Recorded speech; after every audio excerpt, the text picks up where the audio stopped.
Mi nombre es Luis Alberto Vidal Aguilar y en esta ocasión estoy grabando un video para el doctorado en Derechos Humanos y Litigación Oral, siendo más específico para la asignatura Coloquio de Casos de Defensa 2. En esta ocasión vamos a hablar sobre un tema que estuvimos hablando hace unas semanas, la cual se trata de la Recomendación 32-2018. Este video es la continuación de esa actividad, en donde habíamos descrito de forma general en qué consistía esta situación de una recomendación que se dio por la Comisión Nacional de Derechos Humanos a un grupo de pensionados. En esta ocasión vamos a abordarlo desde diferentes puntos de vista y vamos a comentar puntos específicos que nos piden para la asignatura. Así que comencemos para no dar más atraso.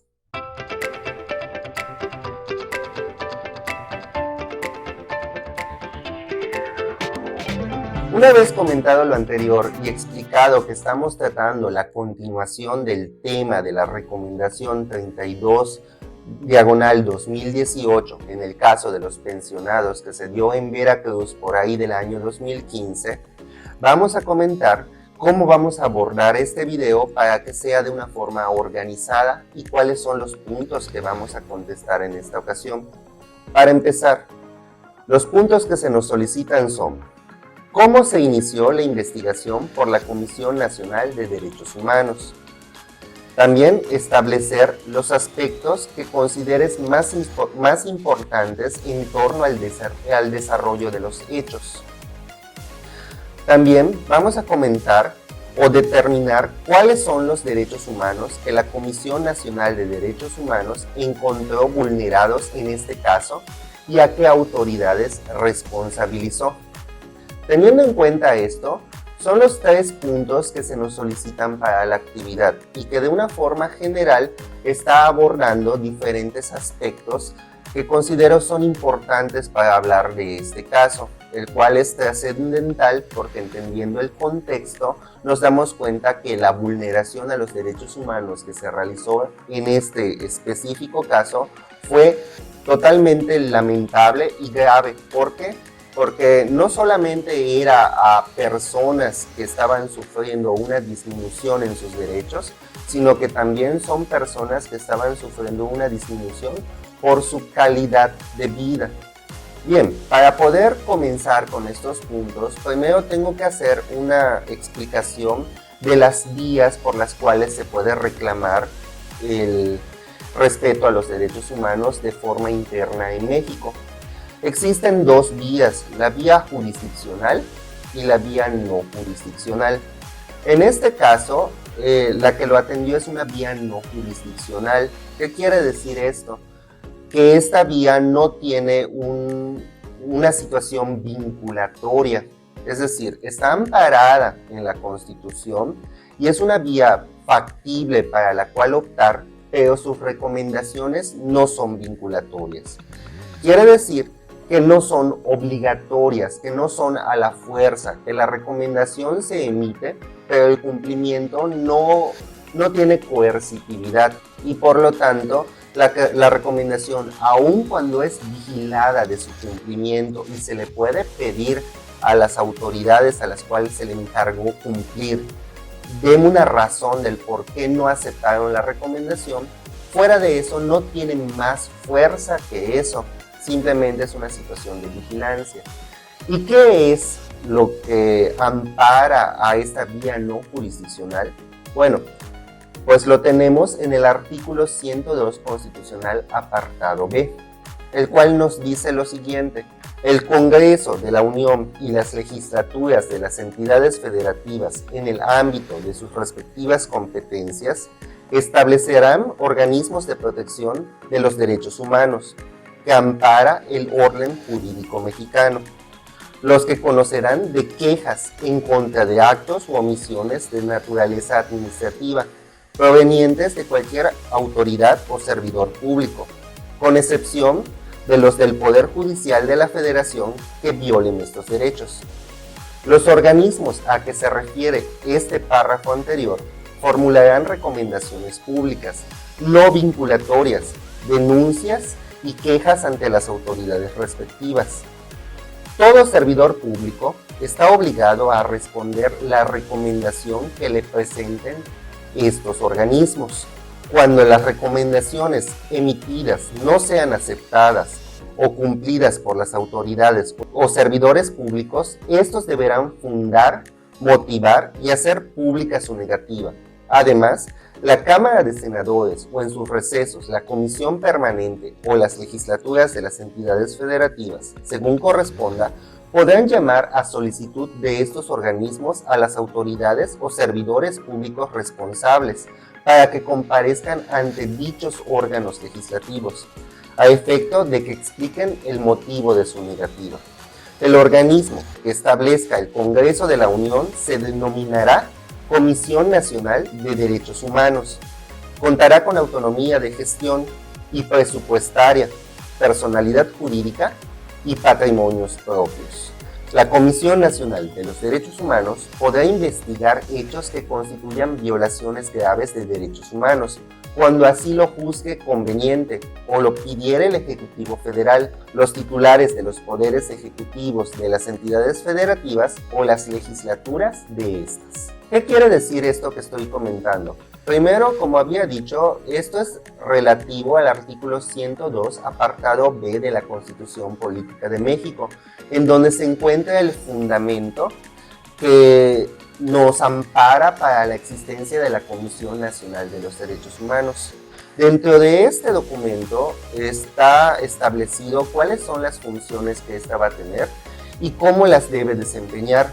Además, también nos hace mención de en qué momentos la Comisión Nacional de Derechos Humanos puede llamar, abstraer, buscar o tomar en cuenta cuando una conducta o cuando una situación se considera violatoria de derechos humanos.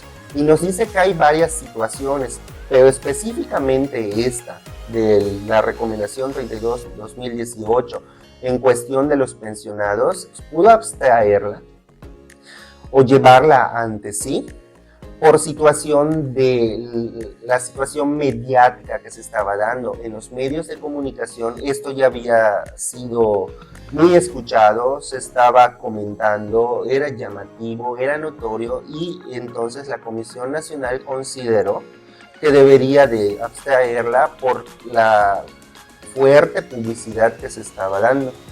Vamos a empezar a responder las preguntas para poder hacer esto de forma más organizada. ¿Cómo se inició la investigación por la Comisión Nacional de Derechos Humanos? Aquí tenemos que tener en cuenta que el asunto del cual estamos hablando no es algo que se quedó de forma interna entre las personas violentadas y las autoridades que no cumplieron sus obligaciones.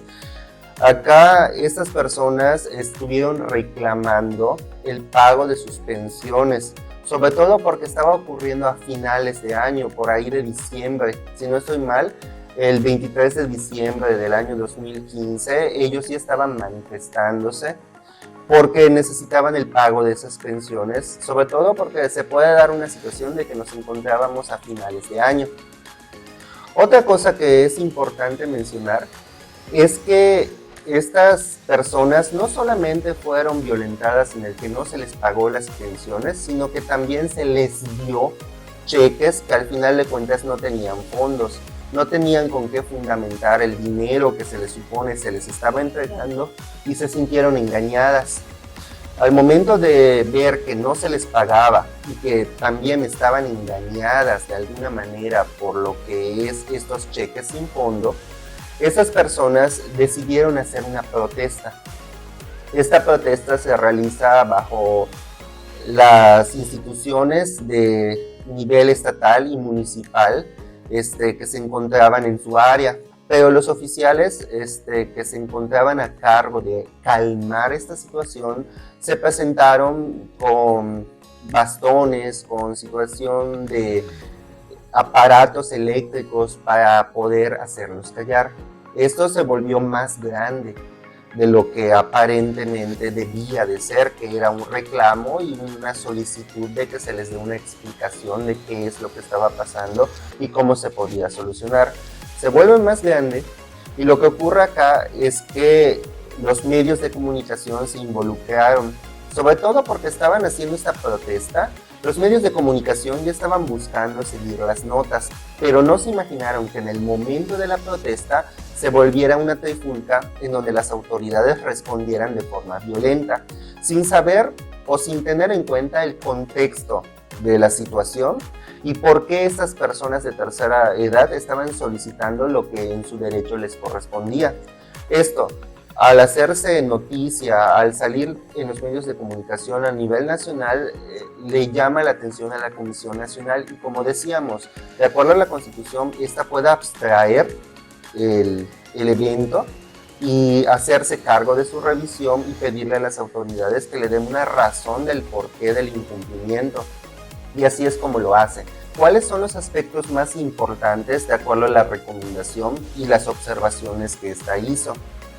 Aquí, primero, creo que lo más importante de esta recomendación es que en ella se nos deja claro que tenemos que tener en cuenta con quién estamos tratando, a quién estamos atendiendo. Y la recomendación nos hace saber que es importante tener en cuenta esto y además que las personas que estaban siendo vulneradas no son cualquier grupo vulnerable, sino que por sus características físicas y por la edad avanzada que tenían, eran aún más vulnerables, ya que los policías no tuvieron en cuenta esta situación.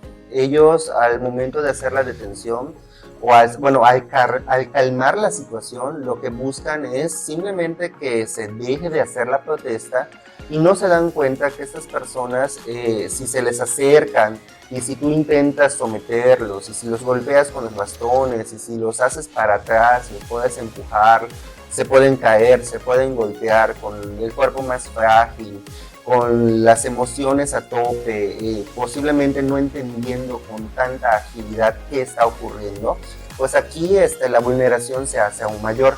La recomendación nos dice, ten en cuenta el contexto. Otra de las observaciones que hace la recomendación es algo que ya se les había dicho a todas las autoridades desde siempre y que se debería de tener en cuenta para toda situación que vulnera los derechos humanos. Y es lo que nos está amparando la Constitución en su artículo 1 constitucional. El artículo 1 constitucional, hablando de los derechos humanos, nos dice de la siguiente manera: las normas relativas a los derechos humanos se interpretarán de conformidad con esta Constitución y con los tratados internacionales de la materia, favoreciendo en todo tiempo a las personas la protección más amplia. En este punto estamos observando cómo nos habla del principio pro persona, en donde nos dice, debe de proteger a todas las personas de la forma más amplia. No importaba que estaban solicitando este reconocimiento de derechos a esas autoridades. Ellos lo único que veían era la labor en su trabajo, era calmar la situación sin las herramientas necesarias o sin tener el conocimiento adecuado de cómo abordarla. Y en vez de fijarse en los derechos que estaban reclamando, que era su obligación proteger, porque nos dice protegerlos de la forma más amplia, ellos los olvidaron, los hicieron de lado y entonces se dedicaron nada más a la indicación que tenían en ese momento, además mal ejecutada. También la Constitución nos dice, todas las autoridades en el ámbito de sus competencias tienen la obligación de promover, respetar, proteger y garantizar los derechos humanos de conformidad con los principios de universalidad, interdependencia, indivisibilidad y progresividad. En consecuencia, el Estado deberá prevenir, investigar, sancionar, reparar las violaciones a los derechos humanos en los términos que establezca la ley. Si bien acá está claro, acá la recomendación hace esta observación recordándoles, y ustedes no lo estaban haciendo, no lo tenían claro, porque se los recuerdo, porque les hago notar que era obligación de ustedes protegerlos en lugar de violentarlos. Esto es para poder responder a la pregunta número 2 de las observaciones más importantes que esta recomendación establece en su ley. ¿Cuáles son los derechos que fueron vulnerados? Y creo que en un análisis son bastantes los derechos que fueron vulnerados y también se nos solicita que mencionemos a qué autoridades se les responsabilizó y con qué se les responsabilizó. Es decir, ¿cómo se van a hacer cargo de reparar la situación que se causó? Vamos primero con los derechos violentados. ¿Cuáles son estos? Primero tenemos el derecho a la seguridad social. ¿Por qué? Porque prácticamente la situación del Instituto de Pensiones es una seguridad social. Y ellos tenían el derecho de hacer la petición de esta pensión para poder subsistir en el momento en el que, si bien le dan los cheques, pero no tienen fondos, ese derecho a la seguridad social está siendo limitada o está siendo desatendida. Lo mismo que es lo que es esta necesidad que ellos intentan cubrir. Ahora, también tenemos otro derecho vulnerado que es a la libertad de reunión. ¿En qué momento se vulnera esta libertad de reunión? En el momento en el que ellos están haciendo la protesta y que no se les permite continuar con esta protesta. Si bien la Constitución nos dice que si nos vamos a reunir tiene que ser de forma pacífica y legal, en ningún momento se observaba que personas de tercera edad estuvieran realizando actos vandálicos y por lo tanto ellos estaban haciendo la reunión de una forma legal. Y es muy posible que de forma pacífica, a pesar de que tuvieran las pancartas y que estuvieran alzando la voz. También otro derecho es el trato digno e integridad personal. Claro, desde que las personas fueron violentadas, golpeadas con los bastones, fueron tratadas con estos aparatos eléctricos en donde les dieron cierta descarga y les dieron empujones, raspones, tuvieron caídas, tuvieron ciertas lesiones, pues claro que la dignidad e integridad personal no se estaba respetando. Otro derecho sería la libertad de expresión. Aquí tanto es para lo que son las personas pensionadas como para las personas que pertenecían a los medios de comunicación que fueron a filmar y a exponer la situación, que también fueron golpeados, lesionados. Ellos tienen la libertad, estaban difundiendo nada más lo que estaba ocurriendo, que no debió de llegar a esos extremos y por lo tanto se les limita en el poder expresarse y dar su opinión, hacer comentarios y hacerlo público en el momento en el que se les estaba pidiendo que apaguen las cámaras y que se retiren del lugar, y si no, ocurrían cosas como las que ocurrieron. Y por último, también otro derecho violentado sería el derecho a la justicia en su modalidad de procuración de justicia. Creo que esto más bien tiene relación con que la investigación no produjo efectos suficientes en el instante, sino que hubo dos carpetas de investigación. Una en donde se nos decía que no se reunían los elementos adecuados para conformar la carpeta y darle seguimiento. Y por lo tanto se tuvo que empezar nuevamente. Es por eso que la Procuración de Justicia no se estaba aplicando. ¿Quiénes son las autoridades a las cuales se les responsabilizó? Vamos una por una y decir en qué se les responsabilizó. Primero, la autoridad tenemos al gobernador constitucional del estado de Veracruz. A este señor se le pidió lo siguiente, bueno, en su representación se le pide lo siguiente, que en un plazo no mayor a 3 meses, contados a partir de la aceptación de la presente recomendación en coordinación con el Instituto de Pensiones y la Fiscalía General, reparen integralmente el daño e inscriban en el registro estatal de víctimas a las personas que fueron lesionadas. También se le pide que colabore ampliamente con la Comisión Nacional de Derechos Humanos en la queja que presenta ante la Contraloría General del Estado de Veracruz para que se investiguen y determinen las responsabilidades administrativas y la de los demás servidores públicos que participan en los hechos que motivaron a la presente recomendación.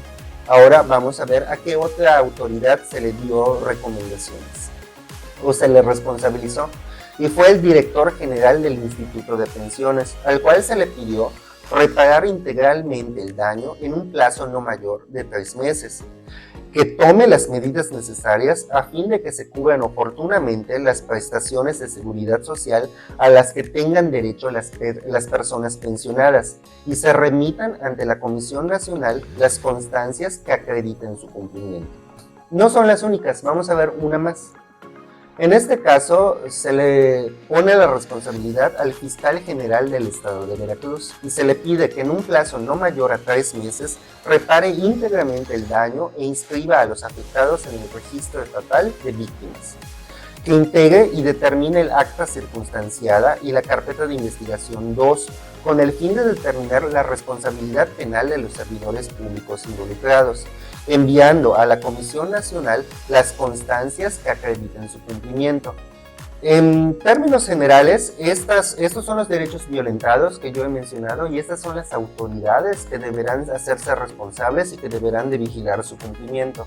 Por lo tanto, de momento concluyo esta actividad respondiendo a los 3 puntos solicitados. Espero haber dado satisfactoriamente cumplimiento con mis comentarios de este análisis que he hecho y sin más que decir, nos veremos en el siguiente video.